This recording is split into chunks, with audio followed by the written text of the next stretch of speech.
Hello friends, എല്ലാവർക്കും മറ്റൊരു പുതിയ വീഡിയോയിലേക്ക് സ്വാഗതം. It's me Akhil Satheesh. ഏറ്റവും പുതിയ ഒരു വീഡിയോ ആണ്, അതായത് നീറ്റ് വിദ്യാർത്ഥികൾ കാത്തിരിക്കുന്ന ഒരു അപ്ഡേറ്റ് ആണ്. നിങ്ങളുമായി ബന്ധപ്പെട്ട് അതിൻ്റെ ഡോക്യുമെൻറ്റ്സ് ആയിക്കോട്ടെ, ഇനി അങ്ങോട്ടുള്ള അലോട്ട്മെൻറ്റ് പ്രൊസീജിയേഴ്സ് ആയിക്കോട്ടെ, അഡ്മിഷൻ വരെ ഉറപ്പാക്കുന്ന തരത്തിൽ നമ്മുടെ ഗവൺമെൻറ് സീറ്റിൽ തന്നെയാണ് നീറ്റിന് എല്ലാവരും അഡ്മിഷൻ പരിശ്രമിക്കുന്നത്. അതിന് വേണ്ടിയുള്ള ശ്രമത്തിൽ തന്നെയാണ്. റിപ്പീറ്റേഴ്സ് ഉണ്ട്, ഫ്രഷേഴ്സ് ഉണ്ട്, എല്ലാം തന്നെ അറിയാം. എന്തായാലും നിങ്ങളുടെ റിസൾട്ട് വന്നു കഴിഞ്ഞാലാണല്ലോ പിന്നീട് അങ്ങോട്ട് നിങ്ങളുടെ ഭാവി, അതുപോലെ തന്നെ ഓപ്ഷൻ രജിസ്ട്രേഷൻസ് എല്ലാം എങ്ങനെ കൊണ്ടുപോകണമെന്നൊരു കൃത്യമായിട്ടുള്ള ധാരണ ഉണ്ടാകും. അപ്പോൾ ഏറ്റവും പുതിയൊരു വാർത്ത അനുസരിച്ച് ഞങ്ങളിവിടെ സ്ക്രീൻഷോട്ട് ചേർക്കാം. തീർച്ചയായിട്ടും ഇത്തരത്തിലുള്ള ഏറ്റവും പുതിയ അപ്ഡേറ്റുകൾക്ക് ചാനൽ സബ്സ്ക്രൈബ് ചെയ്ത് ഞങ്ങളോടൊപ്പം തുടരാൻ മറക്കരുത്. അതോടൊപ്പം സംശയങ്ങൾ നിങ്ങൾ കമൻറ്റ് ബോക്സിൽ രേഖപ്പെടുത്തുകയും വേണം.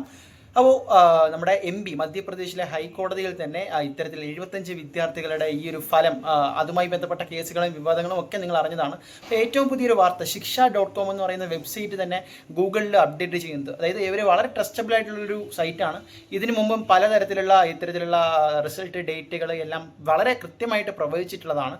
എന്തായാലും കഴിഞ്ഞ വർഷം വന്നതിൻ്റെ അടിസ്ഥാനത്തിൽ കൂടിയാണ് ഇപ്പോൾ ടെൻറ്റേറ്റീവായിട്ട് ജൂൺ 14 എന്ന് പറയുന്ന ഡേറ്റിൽ NTA നാഷണൽ ടെസ്റ്റിംഗ് ഏജൻസി നീറ്റിൻ്റെ റിസൾട്ട് വരുമെന്ന് അവർ പ്രവചിച്ചിരിക്കുന്നത്. അപ്പോൾ ഇതിൽ വലിയ മാറ്റങ്ങൾ ഉണ്ടാകാൻ സാധ്യതയില്ല എന്ന് തന്നെ നമുക്ക് നിലവിൽ പറയാം. കാരണം ആ ഒരു കോർട്ടിൻ്റെ ഉത്തരവ് കൂടി വന്നു. ജൂൺ 14 അങ്ങോട്ടോ ഇങ്ങോട്ടോ, അതായത് ഏകദേശം ജൂൺ 14 അടുത്ത് തന്നെ, അതായത് അടുത്ത ആഴ്ചയിൽ തന്നെ നിങ്ങൾക്ക് നിങ്ങളുടെ നീറ്റ് റിസൾട്ട്, വളരെയധികം കഷ്ടപ്പെട്ട് പ്രതിസന്ധികളിലൂടെ കടന്നു വന്ന് പഠിച്ച് എഴുതിയ ആ ഒരു പരീക്ഷയുടെ ഫൈനൽ റിസൾട്ട് നിങ്ങളുടെ മുന്നിലേക്ക് എത്തും. ഇപ്പോൾ തന്നെ ഒരു എക്സ്പെക്റ്റഡ് റാങ്കും എക്സ്പെക്റ്റഡ് മാർക്കും ഒക്കെ ഉണ്ടാകും. അത് അനാലിസിസ് ചെയ്യാനും നിങ്ങൾക്ക് ഒരുപക്ഷെ അറിയാമായിരിക്കും.